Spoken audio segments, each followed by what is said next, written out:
Good day. I am Poch Villena, and my report would be about flexible learning approaches.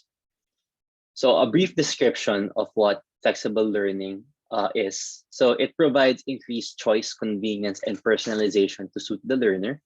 It also gives choices about where, when, and how learning occurs, and it molds the learner to plan activities according to their interests. So, in a nutshell, what flexible learning really does for a learner is to give them flexibility when it comes to how they want to learn a specific topic, for example. So during synchronous time, of course, we teachers, we teach the students, we discuss the topics, the concepts, so on and so forth. However, after that, we also give them enrichment materials that they can read or learn at their time to further enhance or further support the topics that was just discussed. So that's what flexible learning does. Again, giving them flexibility in terms of how they want to learn the topics and where and when they want to learn the topics as well. So it breaks the barriers or it breaks the walls when it comes to distance, to time, and even to space.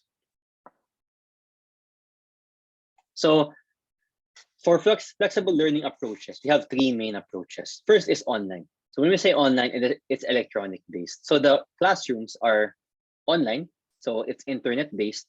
So for example, Zoom. Okay, Zoom is being used as an online classroom during the pandemic.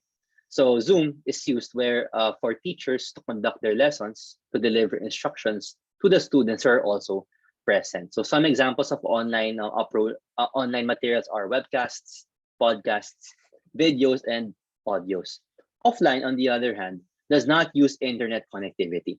So this is the traditional classroom setup wherein the students go to school, go to their respective classrooms, and teachers go to the classroom to discuss the topics that are about to be discussed.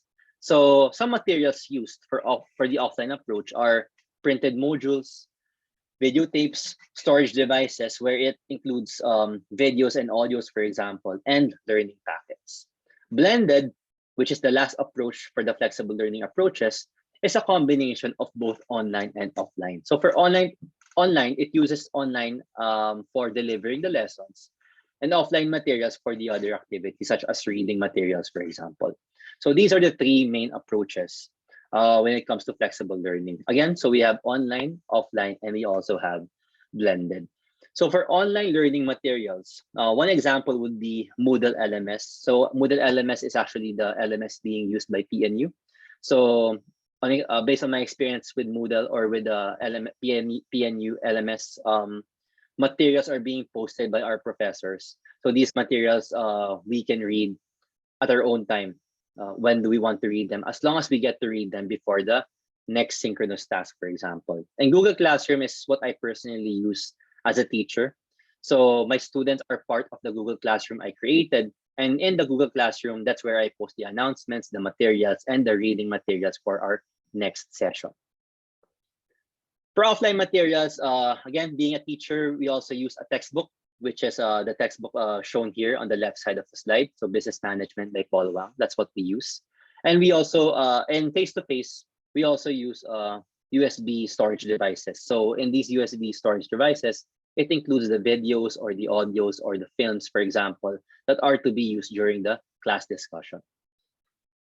So the future of Philippine education, as said by Chair Prospero de Vera III, from now on, flexible learning will be the norm. There's no going back to traditional full-pack face-to-face classrooms. The Commission has adopted the policy that flexible learning will continue in school year 2021 and thereafter.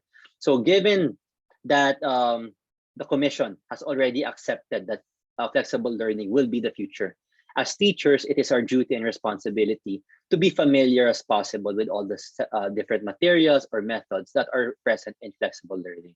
By being knowledgeable enough when it comes to these approaches, we as teachers will be able to give the students the quality of education that they deserve, even though it's an online setup or even in an offline setup or even in a blended setup.